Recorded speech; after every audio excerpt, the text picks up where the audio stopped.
दोस्तों, कहते हैं कि इंसान दुश्मन के वार से तो बच सकता है, लेकिन जब वार अपने ही करते हैं तो इंसान के पास बचने का कोई रास्ता नहीं होता। आज की यह कहानी एक ऐसे पति की है जिसने अपनी पत्नी को अपने सबसे भरोसेमंद दोस्त के हवाले करके परदेश की राह पकड़ी थी। वह सोचता था कि जब 10 महीने बाद लौटेगा तो उसकी पत्नी दरवाजे पर दिया लेकर उसका इंतज़ार कर रही होगी। लेकिन जब वह लौटा तो उसने अपने ही घर में वो नज़ारा देखा जिसने उसके पैरों तले की ज़मीन खिसका दी। आखिर उस रात उस बंद दरवाजे के पीछे ऐसा क्या हो रहा था और एक टूटे हुए इंसान की किस्मत ने कैसे करवट बदली, यह जानने के लिए कहानी को अंत तक ज़रूर देखिएगा, क्योंकि इस कहानी का हर मोड़ आपके दिल को छू जाएगा। तो चलिए दोस्तों, शुरू करते हैं आज की कहानी। दोस्तों, यह कहानी है लखनऊ शहर की। पुराने लखनऊ की तंग गलियों में एक मोहल्ला था, हुसैनगंज। उसी मोहल्ले की एक गली के आखिरी छोर पर एक छोटा सा 2 कमरों का मकान था जिसमें रहता था हमारी कहानी का हीरो विवेक। उम्र कोई 28-29 साल, रंग गेहुआ, कद काठी मजबूत और चेहरे पर हमेशा एक शांत सी मुस्कान। विवेक अमीनाबाद के बाज़ार में कपड़े की एक छोटी सी दुकान चलाता था। सुबह 9 बजे दुकान खोलता और रात के 9-10 बजे तक ग्राहकों को कपड़े दिखाते दिखाते उसकी कमर दुख जाती। लेकिन दोस्तों, विवेक की असली तकलीफ़ उसकी थकान नहीं थी। उसकी असली तकलीफ़ तो तब शुरू होती थी जब वह रात को दुकान का शटर गिराकर घर लौटता था। गली में घुसते ही उसे हर घर से आवाज़ें सुनाई देती। किसी घर में माँ बच्चों को खाने के लिए पुकार रही होती, किसी घर में बाप बेटे को डांट रहा होता, कहीं से टीवी की आवाज़ आती, कहीं से हंसी ठहाकों की। और इन सब आवाज़ों के बीच से गुजरता हुआ विवेक जब अपने घर के दरवाजे पर पहुंचता तो वहां सिर्फ सन्नाटा उसका इंतज़ार कर रहा होता। ताले में चाबी घुमाते वक्त हर रोज़ उसके दिल में एक ही टीस उठती, काश कोई तो होता जो अंदर से दरवाज़ा खोलता, काश कोई तो होता जो पूछता आज इतनी देर क्यों हो गई। दोस्तों, विवेक के माता पिता को गुजरे 7 साल हो चुके थे। पहले पिता एक बीमारी में चल बसे और उनके गम में माँ भी साल भर के अंदर दुनिया छोड़ गई। तब से विवेक बिल्कुल अकेला था, ना कोई भाई, ना बहन, ना कोई नज़दीकी रिश्तेदार।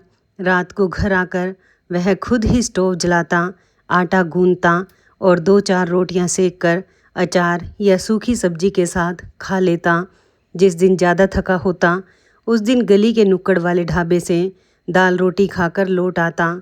खाना खाते वक्त कई बार उसकी आंखें भर आती। उसे अपनी माँ के हाथ की गरम फुलके याद आते जिन पर वह घी लगाकर कहती थी, खा ले मेरे लाल, दिन भर का थका है। विवेक ने कभी शादी के बारे में सोचा भी नहीं था। सोचता भी कैसे, शादी ब्याह की बातें तो घर के बड़े बुजुर्ग चलाते हैं, रिश्ते ढूंढते हैं, कुंडली मिलवाते हैं। लेकिन विवेक का तो इस दुनिया में कोई था ही नहीं। वह अपने मन को यही समझा चुका था कि शायद उसकी किस्मत में अकेलापन ही लिखा है। लेकिन दोस्तों, उसी गली में विवेक के घर से 3 मकान छोड़कर एक बुजुर्ग महिला रहती थी, शारदा चाची। उम्र कोई 60 के आसपास, विधवा, लेकिन दिल की इतनी अच्छी कि पूरा मोहल्ला उन्हें अपनी माँ जैसा मानता था। किसी के घर में शादी हो या गमी, शारदा चाची सबसे पहले पहुँचती थी। विवेक को वह बचपन से जानती थी। उन्होंने उसे अपनी माँ की उंगली पकड़कर स्कूल जाते देखा था और उसी विवेक को माँ की अर्थी को कंधा देते भी देखा था। शारदा चाची जब भी विवेक को छत पर कपड़े सुखाते या आंगन में बर्तन मांजते देखती तो उनका कलेजा मुंह को आ जाता।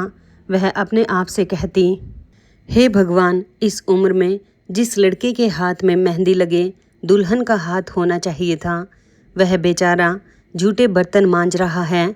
जब भी उनके घर में तीज त्योहार पर कुछ अच्छा पकवान बनता, चाहे करवा चौथ की फेनी हो, होली की गुजिया हो या दिवाली की खीर, वह सबसे पहले एक थाली सजाकर विवेक के घर पहुंचा आती। विवेक उनके पैर छूता तो वह उसके सिर पर हाथ फेर कर कहती, जीता रह बेटा, तू मेरे लिए बेटे जैसा ही है।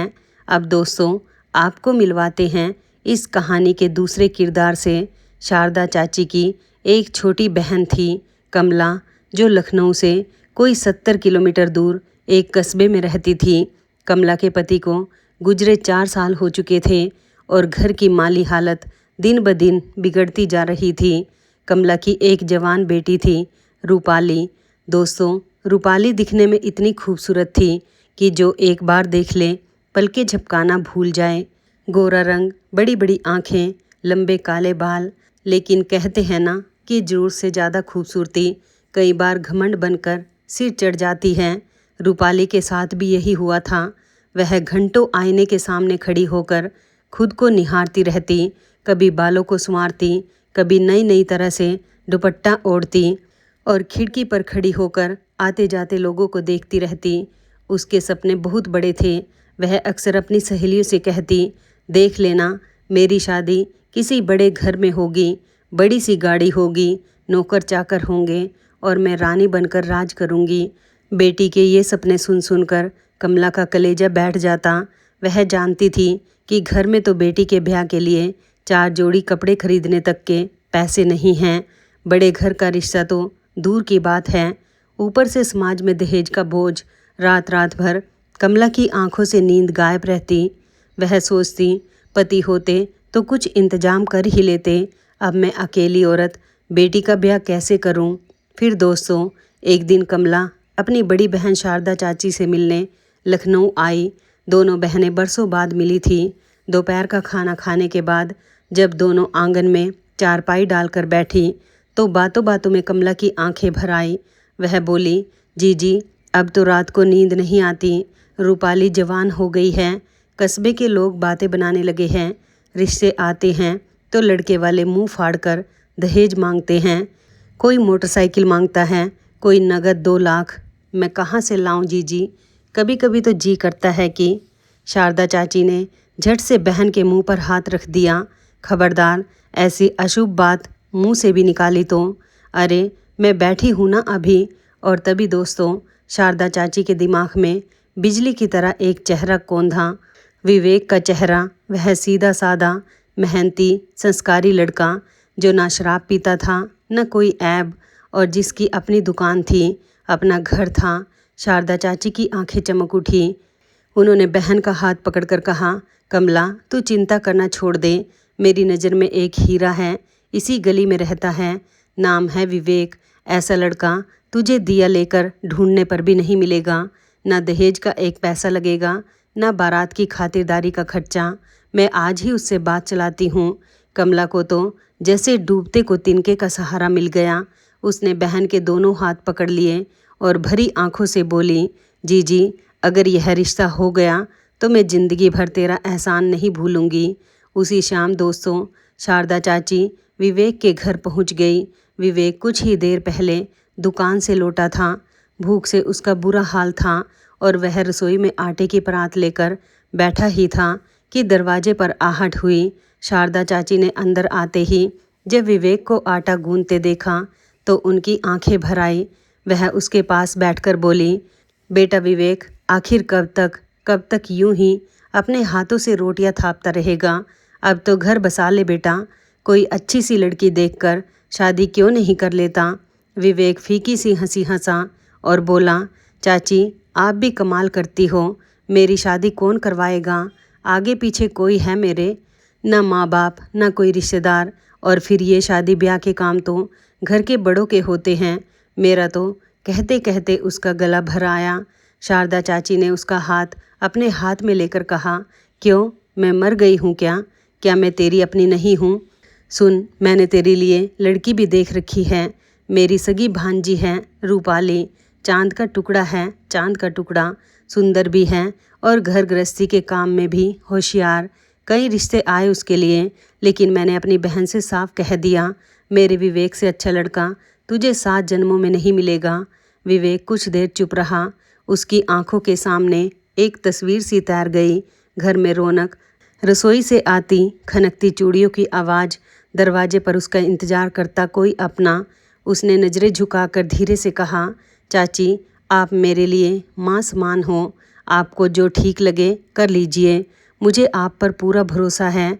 दोस्तों, विवेक को क्या पता था कि जिस रिश्ते को वह अपनी सूनी जिंदगी का सवेरा समझ रहा है, वही रिश्ता आगे चलकर उसकी ज़िंदगी की सबसे काली रात बन जाएगा। खैर, शारदा चाची खुशी खुशी घर लौटी और बहन से बोली, ले कमला तेरा काम बन गया। लड़के ने हाँ कर दी। अब तेरी बेटी उस घर में राज करेगी, राज। लेकिन कमला के चेहरे की चिंता अभी भी गई नहीं थी। वह धीरे से बोली, पर जीजी शादी के लिए भी तो कुछ चाहिए। बेटी को विदा करने के लिए 2 जोड़ी कपड़े, थोड़े बर्तन, मेरे पास तो कुछ भी नहीं है। शारदा चाची ने उसे तसल्ली दी, तू बस रिश्ते के लिए हामी भर, बाकी सब भगवान और मैं मिलकर संभाल लेंगे। अगले ही दिन शारदा चाची ने विवेक को शादी पक्की होने की खुशखबरी सुनाई। दोस्तों, उस दिन विवेक की खुशी का ठिकाना नहीं था। 7 साल से जिस घर में उसने सिर्फ सन्नाटा देखा था, उस घर में अब शहनाई बजने वाली थी। उसने अलमारी के अंदर छिपा कर रखी अपनी सारी जमा पूंजी निकाली, वो पैसे जो उसने पाई पाई करके अपना पेट काट कर जोड़े थे, और पूरी की पूरी गड्डी शारदा चाची के हाथों पर रख दी। बोला, चाची ये रख लीजिए, शादी में कोई कमी नहीं रहनी चाहिए। दुल्हन के कपड़े, गहने जो भी चाहिए इसी में से कीजिएगा, और हाँ कुछ मेरी सास जी को भी दे दीजिएगा, उन्हें भी तैयारी करनी होगी। सोचिए दोस्तों, कैसा हीरा था वह लड़का जिस लड़की को अभी देखा तक नहीं, उसके लिए और उसकी माँ के लिए अपनी सारी कमाई बिना एक पल सोचे लुटा दी, क्योंकि उसे भरोसा था, भरोसा शारदा चाची पर और भरोसा अपनी किस्मत पर। और फिर वह दिन भी आ गया। विवेक और रूपाली की शादी हो गई। बारात में ज़्यादा लोग नहीं थे। बाजार के 4-6 दुकानदार साथी, मोहल्ले के कुछ लोग और एक खास शख्स, विवेक का बचपन का जिगरी दोस्त मोहित। दोस्तों, अब जरा इस मोहित को भी जान लीजिए, क्योंकि यही किरदार आगे चलकर इस कहानी में जहर घोलने वाला है। मोहित शहर के एक बड़े व्यापारी का इकलौता बिगड़ा हुआ बेटा था। बाप की गद्दी पर बैठकर पैसे उड़ाना, महंगी बाइक पर दोस्तों के साथ घूमना और आवारागर्दी करना, यही उसकी दिनचर्या थी। विवेक और मोहित एक ही स्कूल में पढ़े थे, एक ही गली में खेले थे, इसलिए विवेक उसे अपना भाई मानता था। लेकिन दोनों की सोच में ज़मीन आसमान का फ़र्क था। विवेक जितना सीधा और साफ दिल का था, मोहित उतना ही चालाक और अय्याश तबीयत का था। शादी की रात जब विवेक ने पहली बार घूंघट उठाकर रूपाली का चेहरा देखा, तो वह बस देखता ही रह गया। उसे यकीन नहीं हुआ कि इतनी खूबसूरत लड़की उसकी पत्नी बनकर आई है। उसने कांपते हाथों से रूपाली का हाथ थामा और भर्राई आवाज़ में बोला, रूपाली, मैं कोई बड़ा आदमी नहीं हूँ, लेकिन एक वादा करता हूँ, इस दिल में, इस घर में हमेशा पहला और आखिरी नाम तुम्हारा ही रहेगा। मैं तुम्हें दुनिया की हर खुशी देने की कोशिश करूँगा। रूपाली ने नज़रें उठाकर एक बार घर की मटमैली दीवारों को देखा, पुराने पंखे को देखा और मन ही मन सोचा, इस 2 कमरे के घर में कौन सी खुशी दे पाओगे तुम। लेकिन ऊपर से वह फीकी सी मुस्कान मुस्कुरा दी। दोस्तों, वहीं दूसरी तरफ शादी वाले दिन एक और नज़र थी जो रूपाली के चेहरे से हट ही नहीं रही थी। मोहित की नज़र। मंडप में बैठी दुल्हन को देखकर मोहित के मन में पाप आ गया था। वह मन ही मन सोच रहा था, वाह रे किस्मत, हूर की परी और इस फटीचर विवेक के पल्ले। शादी के अगले दिन मोहित मिठाई का डिब्बा लेकर विवेक के घर आ धमका। हंसते हुए बोला, यार विवेक, भाभी की मुंह दिखाई तो बनती है ना। विवेक ने भी हंसकर कहा, हाँ हाँ, पर मुंह दिखाई देखनी है तो नेक भी देना पड़ेगा। मोहित ने जेब से एक मखमली डिब्बा निकाला और रूपाली की तरफ बढ़ा दिया। रूपाली ने डिब्बा खोला तो उसकी आंखें फैल गई। अंदर सोने का चमचमाता हुआ पेंडेंट था। इतना महंगा तोहफा उसे ज़िंदगी में पहली बार किसी ने दिया था। उसने एक नज़र पेंडेंट को देखा और एक नज़र मोहित को, उसकी ब्रांडेड घड़ी, महंगे कपड़े और बाहर खड़ी चमचमाती गाड़ी को। और दोस्तों, उसी एक पल में रूपाली के मन में तुलना का वह बीज पड़ गया जो आगे चलकर जहरीला पेड़ बनने वाला था। समय धीरे धीरे बीतने लगा। विवेक अपनी हैसियत से बढ़कर रूपाली को खुश रखने की कोशिश करता। हफ्ते में एक दिन दुकान से लौटते वक्त कभी उसके लिए रंग बिरंगी चूड़ियाँ ले आता, कभी गजरा, कभी कोई सस्ती सी साड़ी। रात को खाना खाते वक्त बड़े प्यार से पूछता, आज का दिन कैसा रहा, कोई चीज़ चाहिए तो बताओ। लेकिन रूपाली इन छोटी छोटी चीज़ों से खुश होने वाली लड़की थी ही नहीं। गजरा देखकर वह मुंह बना लेती, इन 2 टके के फूलों से क्या होगा। मेरी सहेली के पति ने उसे शादी की सालगिरह पर हीरे की अंगूठी दी थी। विवेक चुप रह जाता। रात को बिस्तर पर लेटा लेटा सोचता रहता, क्या कमी रह गई मुझ में। मैं तो पूरी कोशिश करता हूँ। उसे बस एक ही चिंता खाई जाती थी कि वह अपनी पत्नी को खुश नहीं रख पा रहा। धीरे धीरे रूपाली की चिढ़ बढ़ती गई। अब वह बात बात पर ताने मारने लगी थी। कभी खाना बनाने से मना कर देती, कभी सिर दर्द का बहाना बनाकर पूरा दिन पड़ी रहती, और कभी कभी तो सीधे विवेक की मर्दानगी पर सवाल उठा देती। क्या ज़िंदगी है ये। वही 10 बाय 10 की दुकान, वही 2 कमरे का घर, तुम इसी में बूढ़े हो जाओगे क्या। कुछ बड़ा करने की हिम्मत है भी या नहीं तुम में। और दोस्तों, इधर विवेक सुबह दुकान पर जाता और उधर मौका देखकर मोहित उसके घर पहुंच जाता। कभी मिठाई के बहाने, कभी हालचाल पूछने के बहाने। हर बार वह रूपाली के लिए कोई न कोई महंगा तोहफा लाता, कभी इम्पोर्टेड परफ्यूम, कभी डिजाइनर सूट, और साथ ही लाता मीठे जहर में बुझी हुई बातें। वह रूपाली से कहता, भाभी सच कहूँ, आप जैसी खूबसूरत औरत तो किसी महल में रानी बनकर रहने के लिए बनी हैं। पता नहीं ऊपर वाले ने कौन सी घड़ी में आपकी शादी इस कंगाल से करवा दी। अरे आपकी एक मुस्कान पर तो लोग लाखों लुटा दें। रूपाली पहले पहल हंसकर टाल देती थी, लेकिन दोस्तों, रोज़ रोज़ कान में पड़ता जहर आखिर असर दिखाने लगा। अब उसे सचमुच लगने लगा कि उसकी खूबसूरती इस छोटे से घर में कैद होकर बर्बाद हो रही है। अब वह हर रोज़ विवेक से झगड़ने लगी, सुनो ऐसे नहीं चलेगा, बड़े शहर जाओ, बड़ा काम करो। मेरी सहेलियों के पति कमाने के लिए बाहर गए हैं, आज उनके घरों में एसी लगे हैं, गाड़ियाँ खड़ी हैं, एक तुम हो इस दुकान से चिपके बैठे हो।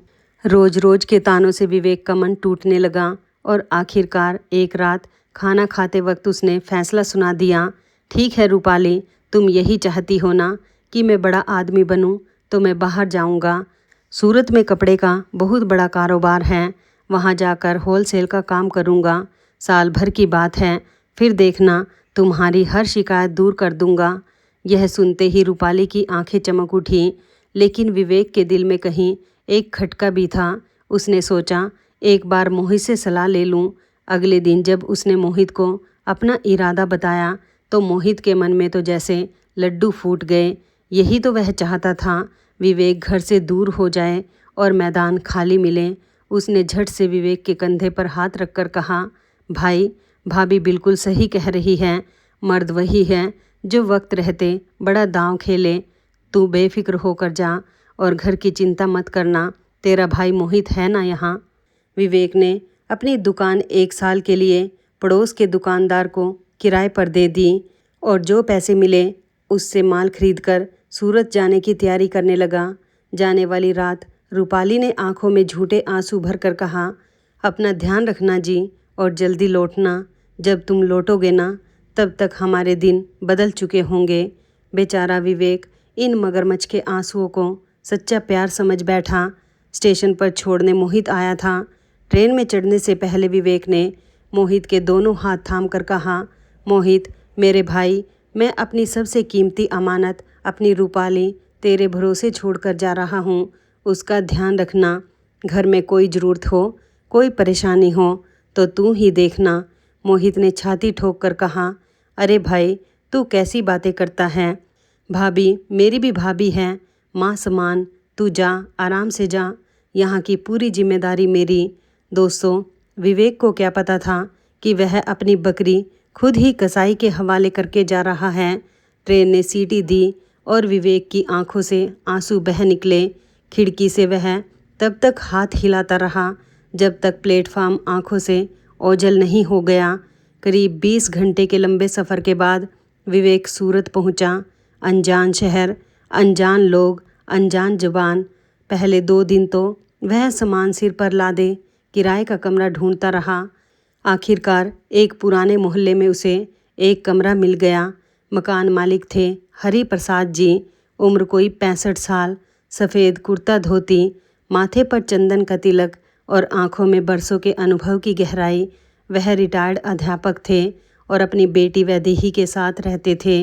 वैदेही की माँ का देहांत बचपन में ही हो गया था। तब से बाप बेटी ने एक दूसरे का सहारा बनकर जिंदगी काटी थी। जब हरि प्रसाद जी को पता चला कि यह लड़का 1000 किलोमीटर दूर से अपना घर बार छोड़कर सिर्फ मेहनत करके कुछ बनने आया है, तो उनके दिल में विवेक के लिए पिता जैसा स्नेह उमड़ आया। पहली ही रात उन्होंने वैदेही से कहकर विवेक के लिए खाना भिजवाया और अगली सुबह चाय पर उसे पास बिठाकर समझाया, बेटा यह शहर बहुत बड़ा है और बड़े शहरों में धोखे भी बड़े होते हैं। एक बात हमेशा याद रखना, यहाँ हर मुस्कुरा कर मिलने वाला अपना नहीं होता। विवेक ने यह बात गांठ बांध ली और फिर दोस्तों शुरू हुई विवेक की मेहनत की असली कहानी। सुबह 5 बजे उठना, टिफ़िन में 2 रोटियां रखना और दिन भर कपड़ा मार्केट की खाक छानना। शुरू के 2 महीने बहुत मुश्किल थे। कोई माल नहीं खरीदता था। कई व्यापारी उसे नया समझकर टरका देते थे। कई रातें ऐसी आई जब विवेक ने सिर्फ पानी पीकर गुजार दी, लेकिन घर पैसे भेजना बंद नहीं किया। हर महीने की पहली तारीख को वह रूपाली के खाते में पैसे डालता और फ़ोन करके पूछता, पैसे मिल गए? अपना ध्यान रखना, कोई कमी तो नहीं है ना? उधर से रूपाली बस 2-4 रूखे जवाब देकर फ़ोन काट देती। हाँ मिल गए। अच्छा सुनो, अभी काम है, बाद में बात करती हूँ। विवेक फ़ोन हाथ में लिए सोचता रह जाता। पहले तो यह घंटों शिकायतें सुनाती थी, अब 2 मिनट भी बात नहीं करती। फिर वह खुद ही अपने मन को समझा लेता, घर के कामों में थक जाती होगी बेचारी। दोस्तों सच तो यह था कि उधर लखनऊ में विवेक के घर की दहलीज अब मोहित के लिए खुल चुकी थी। पहले वह हफ्ते में 1 बार आता था, फिर रोज़ आने लगा। मोहल्ले वाले देखते, कभी मोहित की गाड़ी से रूपाली शॉपिंग करके उतर रही है, कभी दोनों रेस्टोरेंट से खाना पैक करवा कर ला रहे हैं।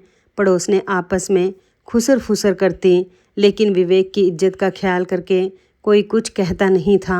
इधर सूरत में विवेक की मेहनत रंग लाने लगी थी। उसकी ईमानदारी और मीठी ज़बान ने धीरे धीरे बाज़ार में उसकी साख बना दी।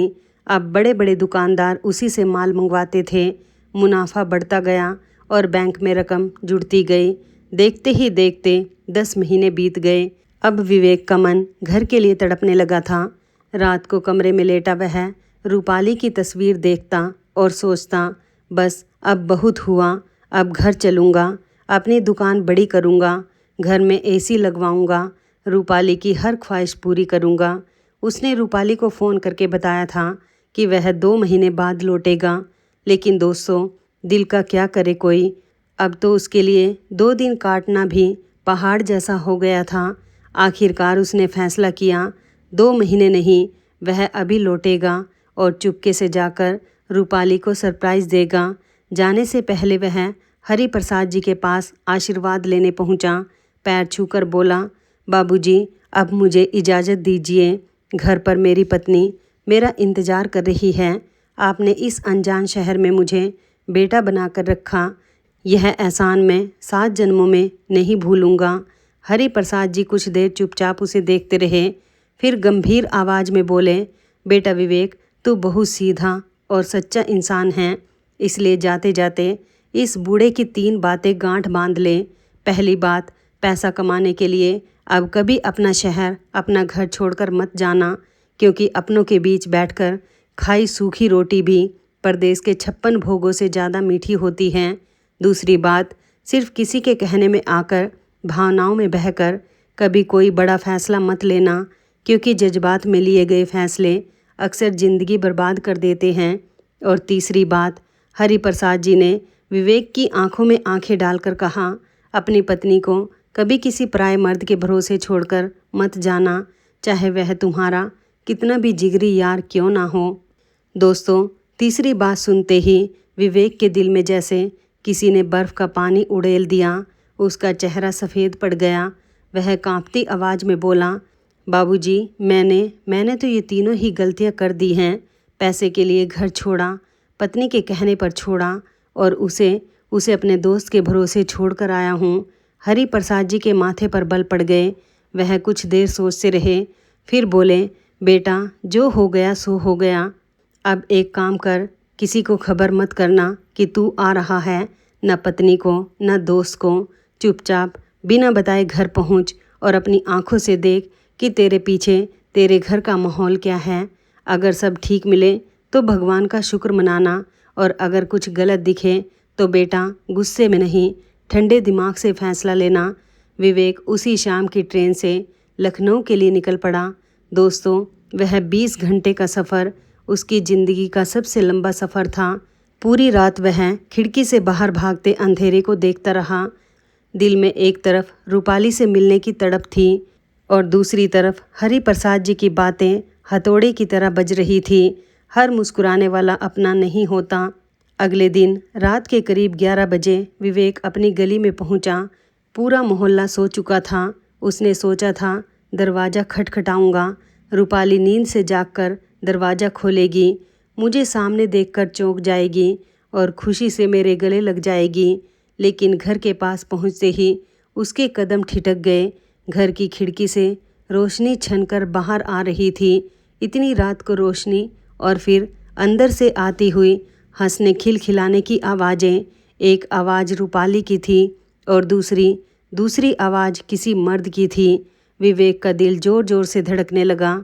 उसने कांपते हाथों से अपना बैग दीवार के सहारे रखा और दबे पांव खिड़की के पास पहुंचा। खिड़की की झीरी से उसने अंदर झांका और दोस्तों, अंदर का नज़ारा देखकर उसके पैरों तले से ज़मीन खिसक गई। कमरे में उसके ही पलंग पर मोहित पसरा हुआ बैठा था और रूपाली उसके बिल्कुल पास बैठी, हाथ में विवेक का ही भेजा हुआ महंगा मोबाइल लिए। विवेक के भेजे मैसेज पढ़ पढ़कर मोहित को सुना रही थी और ठहाके लगा रही थी। ये देखो, लिखता है, रूपाली तुम्हारी बहुत याद आती है, बस 2 महीने और, हा हा हा, बुद्धू कहीं का। मोहित हंसते हुए बोला, अरे छोड़ो उस फटीचर को, वो तो पैदा ही गरीबी ढोने के लिए हुआ है। तुम फिक्र मत करो रूपाली, मैं हूँ ना, तुम्हें रानी बनाकर रखूँगा, रानी। और रूपाली ने इठला कर कहा, बस भगवान करे वो कुछ महीने और ना लौटे। दोस्तों, अपने ही घर में, अपने ही पलंग पर, अपनी ही पत्नी के मुंह से अपने लिए बद्दुआ सुनकर विवेक के अंदर जैसे कुछ टूट कर बिखर गया। 10 महीने की भूख, प्यास, रातों की नींद, पाई पाई की बचत, सब कुछ एक पल में राख हो गया। उसकी आंखों के आगे अंधेरा छाने लगा। फिर अचानक उसका खून खोल उठा। उसने पूरी ताकत से दरवाज़ा पीटना शुरू कर दिया। दरवाज़ा खोलो रूपाली, दरवाज़ा खोलो। अंदर सन्नाटा छा गया। फिर धीरे से कुंडी खुली और सामने विवेक को खड़ा देखकर रूपाली और मोहित के चेहरों का रंग ऐसे उड़ गया जैसे किसी ने उन पर सफ़ेदी पोत दी हो। मोहित हकलाते हुए बोला, अरे भाई, तू तो 2 महीने बाद, मेरा मतलब मैं तो बस भाभी का हालचाल पूछने आया था। विवेक की आंखों से अंगारे बरस रहे थे। वह गरजा, हालचाल? रात के 11 बजे बंद कमरे में मेरे पलंग पर बैठकर हालचाल पूछा जाता है मोहित? मैंने तुझे भाई माना था, अपनी इज्जत, अपना घर तेरे भरोसे छोड़कर गया था और तूने मेरी पीठ में छुरा घोंपा। फिर वह रूपाली की तरफ मुड़ा। उसकी आवाज़ भर्रा गई, और मैं वहाँ सूखी रोटी खाकर रात रात भर जागकर पैसे इसलिए भेजता था कि मेरी पत्नी को कोई तकलीफ़ ना हो, और तुम यहाँ मेरी मोहब्बत के मैसेज पढ़ पढ़ कर ठाके लगा रही थी। चीखने चिल्लाने की आवाज़ सुनकर मोहल्ले के लोग जाग गए। देखते ही देखते दरवाजे पर भीड़ जमा हो गई। पड़ोस के रामदीन काका आगे आए और बोले, बेटा विवेक, आज सच तेरे सामने है तो हम भी चुप नहीं रहेंगे। ये दोनों की आंख मिचोली तो महीनों से चल रही थी। हम तेरी इज्जत के खातिर चुप थे कि कहीं तेरा घर ना टूट जाए, पर घर तो इन्होंने खुद ही तोड़ दिया। अब रूपाली और मोहित के पास कहने को कुछ नहीं बचा था। रूपाली घुटनों पर गिरकर माफ़ी मांगने का नाटक करने लगी, लेकिन विवेक जानता था कि ये आंसू भी उतने ही झूठे हैं जितने विदाई के वक्त थे। दोस्तों, विवेक की जगह कोई और होता तो शायद उस रात कुछ भी कर बैठता, लेकिन विवेक ने आसमान की तरफ देखा, एक गहरी सांस ली और सबके सामने ठहरी हुई आवाज़ में बोला, पंचों, मोहल्ले वालों, आप सब गवाह हैं। मैं इस औरत को आज इसी वक्त इसके किए पर छोड़ता हूँ। इन दोनों को एक दूसरे से इतनी ही मोहब्बत है तो इनका ब्याह करवा दीजिए। मेरे घर में अब इस औरत के लिए कोई जगह नहीं। यह सुनकर पूरा मोहल्ला सन्न रह गया। उस रात के बाद विवेक अंदर से पूरी तरह टूट चुका था। कई दिन वह घर से बाहर नहीं निकला। खाना पीना छूट गया। रात को नींद में भी उसे रूपाली के ठहाके सुनाई देते और वह हड़बड़ाकर उठ बैठता। शारदा चाची रोज आती, उसके सिर पर हाथ फेरती और खुद को कोसती रहती, मुझे माफ़ कर दे बेटा, मैं ही तेरी गुनहगार हूँ, मैंने ही यह रिश्ता करवाया था। विवेक उनके हाथ थाम कर कहता, नहीं चाची, आपने तो मेरा भला ही चाहा था। किस्मत में धोखा लिखा था तो कौन टाल सकता था। लखनऊ की हर गली, हर दीवार अब उसे काटने को दौड़ती थी। आखिरकार एक दिन उसने बैग उठाया और फिर से सूरत की ट्रेन पकड़ ली। हरिप्रसाद जी ने दरवाजे पर उसे देखा, उसका उतरा हुआ चेहरा देखा और सब समझ गए। विवेक उनके गले लगकर बच्चों की तरह फूट फूट कर रोया और सारी बात कह सुनाई। हरिप्रसाद जी ने उसकी पीठ सहलाते हुए कहा, बेटा रो ले, जी भरकर रो ले, लेकिन एक बात याद रखना, भगवान ने तुझे बर्बाद नहीं किया, बल्कि एक गलत इंसान से हमेशा के लिए आज़ाद कर दिया है। जो सांप आस्तीन में था वो वक्त रहते बाहर आ गया। इसे भगवान की कृपा समझ। धीरे धीरे वक्त ने मरहम लगाना शुरू किया। वैदेही चुपचाप बिना कुछ कहे विवेक का ख्याल रखती।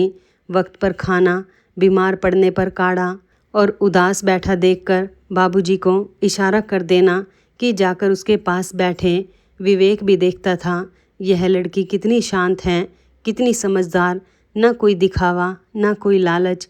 फिर एक शाम आंगन में बैठे हुए हरिप्रसाद जी ने झिझकते हुए कहा, बेटा विवेक, एक बात कहूँ, अगर तुझे ऐतराज़ ना हो तो मैं अपनी वैदेही का हाथ तेरे हाथ में देना चाहता हूँ। मैंने दुनिया देखी है बेटा, मैं जानता हूँ कि मेरी बेटी तेरे साथ राज करेगी। महलों वाला राज नहीं, इज्जत और सुकून वाला राज। विवेक की आंखें भर आई। उसने वैदेही को महीनों करीब से देखा था। उसकी सादगी, उसका बड़प्पन। उसने हरिप्रसाद जी के पैर छूकर कहा, बाबूजी, जिस घर ने मुझे टूटने से बचाया उसी घर की बेटी से बड़ा भाग्य मेरे लिए और क्या होगा। कुछ ही दिनों में सादगी से विवेक और वैदेही का विवाह हो गया। और दोस्तों, इस बार विवेक ने हरिप्रसाद जी की पहली सीख याद रखी। परदेश में नहीं रहना। वह वैदेही और बाबूजी के साथ लेकर लखनऊ लौट आया। अपनी दुकान वापस ली। सूरत की कमाई से उसे बड़ा किया और होलसेल का काम अपने ही शहर से शुरू कर दिया। वैदेही हर कदम पर उसका साथ देती, हिसाब किताब संभालती और हरिप्रसाद जी अपने अनुभव से सही गलत की सलाह देते। घर में फिर से रौनक लौट आई, वही रौनक जिसके लिए विवेक बरसों तरसा था। कुछ ही सालों में हुसैनगंज का वही अकेला मामूली सा दुकानदार पूरे इलाके का जाना माना व्यापारी बन गया। और सबसे बड़ी बात, अब रात को जब वह घर लौटता तो दरवाज़ा खुद नहीं खोलना पड़ता था। दरवाजे पर वैदेही मुस्कुराती हुई खड़ी मिलती और अंदर से बाबूजी की आवाज़ आती, आ गया मेरा बेटा। और उधर दोस्तों, जिस रिश्ते की नींव ही लालच और धोखे पर रखी गई हो, वह महल कब तक खड़ा रहता। मोहित और रूपाली की शादी तो हो गई, लेकिन शादी के चंद महीनों में ही असलियत सामने आने लगी। जो मोहित शादी से पहले रूपाली की तारीफ़ों के पुल बांधता था, वही अब बात बात पर उसे जलील करता। औकात क्या थी तेरी, एक दुकानदार की बीवी, मैंने उठाकर महल में बिठा दिया तो पर निकल आए तेरे। मोहित की अय्याशी अब रूपाली के सामने थी। देर रात घर आना, शराब और दूसरी औरतों के किस्से। रूपाली जब सवाल करती तो जवाब में गालियाँ और ताने मिलते। जिस ऐशो आराम के लिए उसने विवेक जैसे हीरे को ठुकराया था, उसी ऐशो आराम के महल में अब वह नौकरानी से भी बदतर जिंदगी जी रही थी।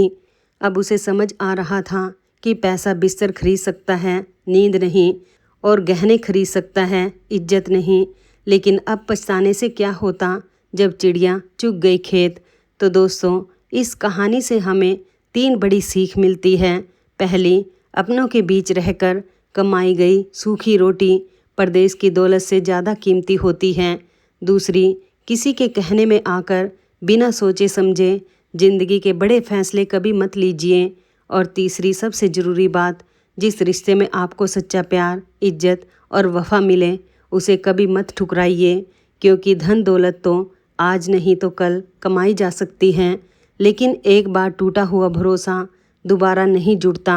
दोस्तों, आपको क्या लगता है, क्या विवेक ने रूपाली को छोड़कर सही किया? अपनी राय कमेंट में ज़रूर लिखिएगा। अगर कहानी दिल को छू गई हो तो वीडियो को लाइक कीजिए, अपने दोस्तों और परिवार के साथ शेयर कीजिए और हमारे चैनल संगीता कहानी कैप्सूल को सब्सक्राइब करके बेल आइकन ज़रूर दबा दीजिए, ताकि ऐसी ही दिल छू लेने वाली कहानियाँ आप तक सबसे पहले पहुँचती रहे। मिलते हैं अगली कहानी में, तब तक अपना और अपनों का ख्याल रखिए। धन्यवाद दोस्तों।